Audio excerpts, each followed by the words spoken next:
is Bree. Welcome back to my channel. I'm back with another video. So today is actually January 20th as I'm recording this. I don't know when I'm going to put this up, probably tomorrow. As you guys should know, today was the inauguration. I did watch a good portion of it. I didn't watch like the whole thing in its entirety. Yeah, I didn't watch the whole thing in its entirety, but I enjoyed it. I normally don't watch inaugurations just because this is actually kind of like the first not the first, but like I guess this was like the biggest election for me. I mean, obviously when Barack Obama was elected, that was huge, but I was like 8 at that time, or like 9, so I wasn't like heavily involved in politics like that.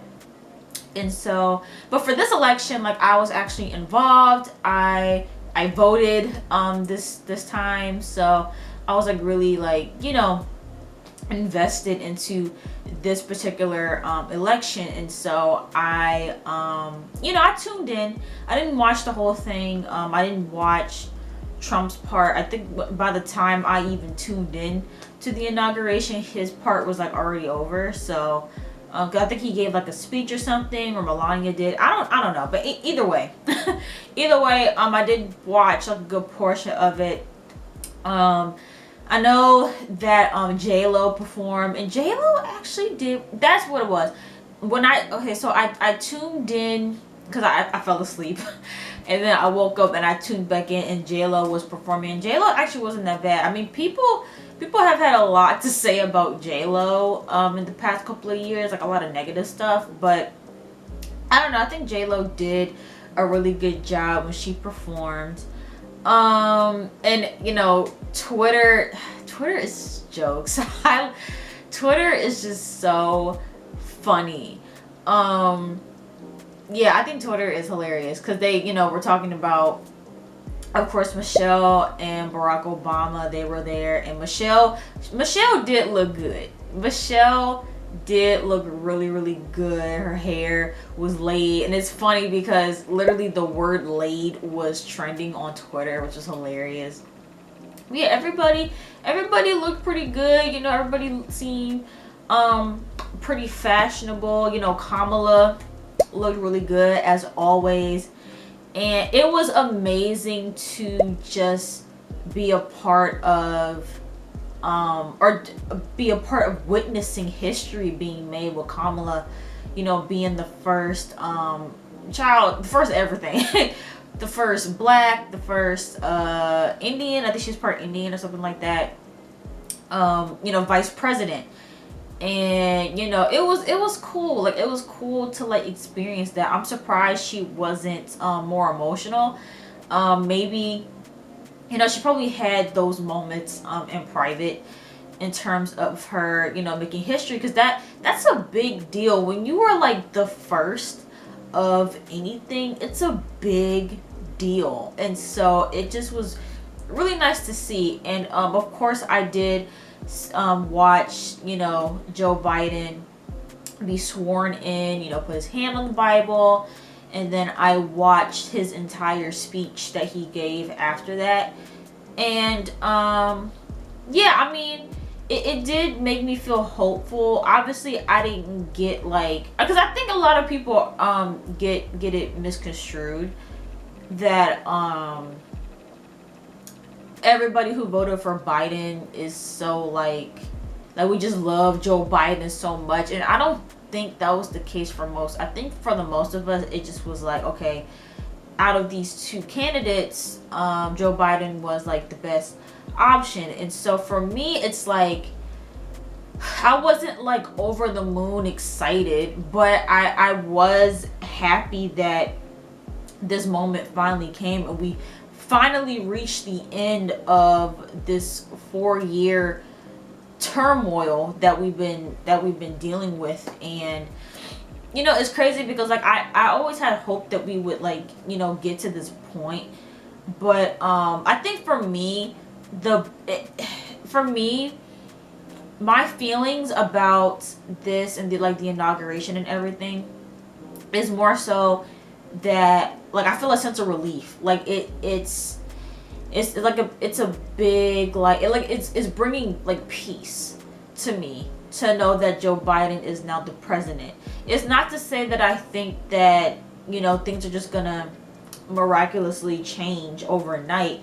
For me, it's just more so like, okay, we have a president that acts like a president. We have a president who represents himself in a way that's presidential. We have a president that says that he is all about peace and bringing people together and healing, and that is all I could ever ask for. Now again, I don't expect like any presidency to be perfect. Like even when people talk about Barack Obama and some of the stuff that he's done and things like that, I never expected Obama to be perfect. Like I don't expect any politician or anybody that's in politics to be perfect or make every single decision that I agree with. Like I expect them to probably do stuff that I wouldn't agree with or that I just, you know, whatever. But I think for me it's just it's the idea of hope. Like we have some type of hope that things will get better. Even if they don't, it's just the fact that we're in a position where we could possibly have some changes and things could possibly get better. With Trump, it just seemed like things were just never going to get better. Like things just kept going downhill and he never improved as a person. He just kept consistently being worse and getting worse and saying horrible things, and you know, the country just was in a downward spiral for these past 4 years. And I do feel like in a way he contributed to a lot of that, especially what happened at the Capitol. He incited a lot of that anger and violence and racism and all of that. And you know, I don't think that we should have a leader that is contributing to that and making things like that feel okay. Like people shouldn't have, no one should have felt comfortable enough to do something like that. And even the heightened sense of like racism that's been going on, that I feel like a lot of that, people feeling comfortable enough to be as racist as they were these past 4 years, had a lot to do with the president. So I'm glad that we now have a president that seems to just not even tolerate that. And in his speech, he also talked about how he's going to try and repair some of the relations that the U.S. has with other countries. So glad he's doing that, because again, Trump messed up a lot of that. Messed up a lot of like the foreign relations that we have with other countries. And so I don't know, I'm just really hopeful, and I feel like I can go to bed better at night knowing that Biden is in office, because I don't feel like Biden would do anything to harm us and put us in like, you know, because with Trump, it's like you just never know what that man is gonna do. Like, you don't know if we're gonna end up in a war tomorrow. You don't know if he's gonna hit the nuke. Like, a lot of people were saying that too, and I think I even saw this morning when they were covering the inauguration that they had to like deactivate something when it came to like the nukes, because they didn't want Trump to like do something. Like, you just don't know with Trump. Like, he just will do whatever. He doesn't really care about people and their safety.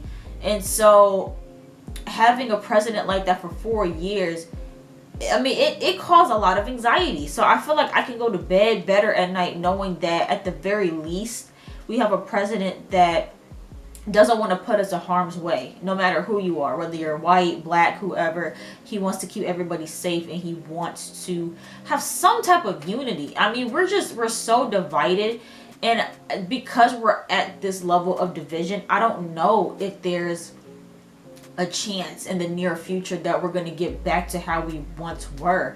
I know people were saying that, like, you know, starting today, like, we're going to go back to regular racism, where a lot of racist people were racist, like, in private, or it was, like, pretty much hidden, as opposed to when people were kind of out in the open about it. And I spoke about that, too. Like, I don't know it doesn't necessarily better. Like, I feel like I would want to know who's racist. I would want to know what companies or what organizations don't mess with us, so I don't support them. But either way, I don't know. Like, I'm not over the moon excited about Biden, but I do have a lot of hope, and I'm looking forward to just something changing.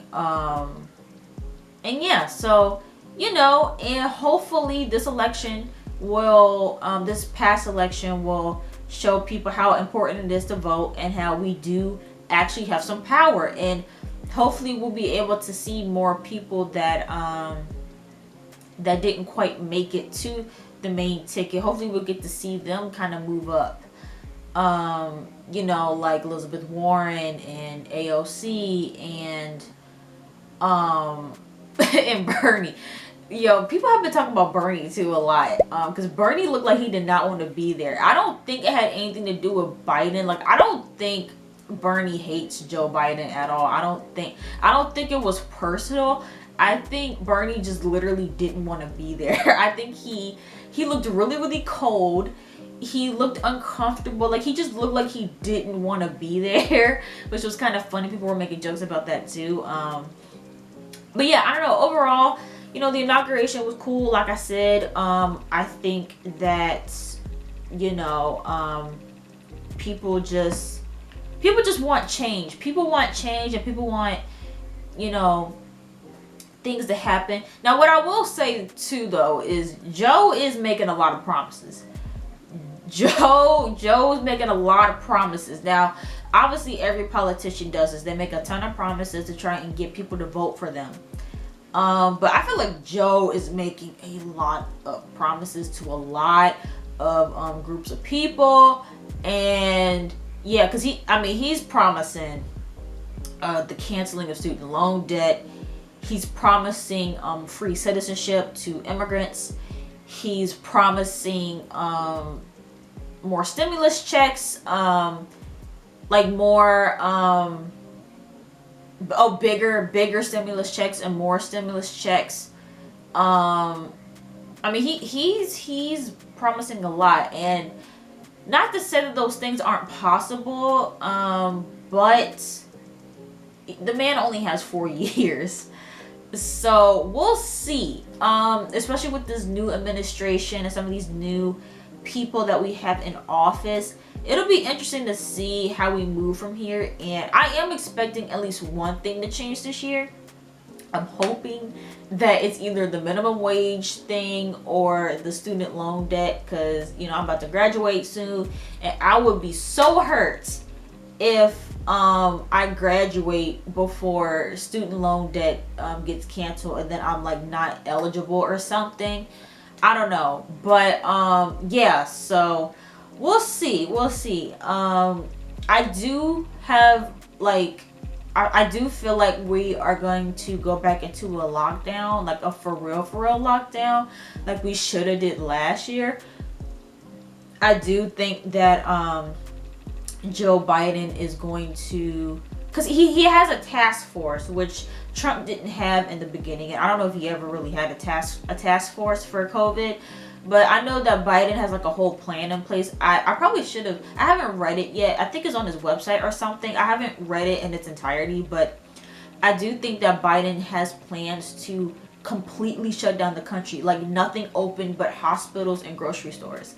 And I think that it's going to be like that for a while. I think he's going to do a national mask mandate. That'll be interesting to see, because there's been a lot of anti-maskers going around, people literally protesting in regards to wearing a mask and things like that. So it'll be interesting to see how Biden is going to handle a lot of the pushback, because whether you want to accept it or not, half the country still wanted Trump. Half the country doesn't support Biden at all. So when Biden is making these huge decisions that impact everybody, it'll be interesting to see how half the country responds to that. Like, are they gonna fall back and be like, okay, like, you know, it is what it is. Like, we lost, like, we just gotta take the L and accept things for what it is? Or are we going to see even more protests? Are we gonna see what happened at the Capitol happen even more? Like, I don't know, man. It's a mess. The country is a mess. Joe Biden has his hands full. And I don't know, it just might be one of those instances where Joe Biden tries to please everybody, but people just, no matter what he does, people aren't gonna budge. It's kind of same thing with Obama. It's like, no matter how much good Obama did, people still were set on hating him because they didn't want him to be the president. So, yeah, I don't know. I honestly feel like we're in for another roller coaster of a year. I don't think things are gonna calm down or things are just gonna be okay because Joe Biden is in office. So yeah. But I don't know. Let me know what you guys, well, actually no. I think I'm debating, because whenever I talk about whether it's politics, it's always politics, dating, or George Mason. Them three right there, I don't know what it is, but every time I talk about one of those three topics, y'all get real triggered. So I may just turn the comments off for this video, because I know that as soon as I put anything political, like if I put Joe Biden, inauguration, if I put any of that in the title, there are going to be people who are searching up for that and going to be just leaving like the worst comments ever. So I might just turn the comments off. We'll see. I might leave the comments. I'm gonna leave the comments up when I first upload it. As soon as I start getting hate comments, I'm turning it off. Okay, turning it off. But if the comments are still open, let me know your thoughts. Give this video a big thumbs up, and please don't forget to subscribe to my channel. I wanted to hit 500 by the end of the month, but it doesn't look like that's gonna happen. So, but still subscribe, and yeah, I'll see you guys in the next video.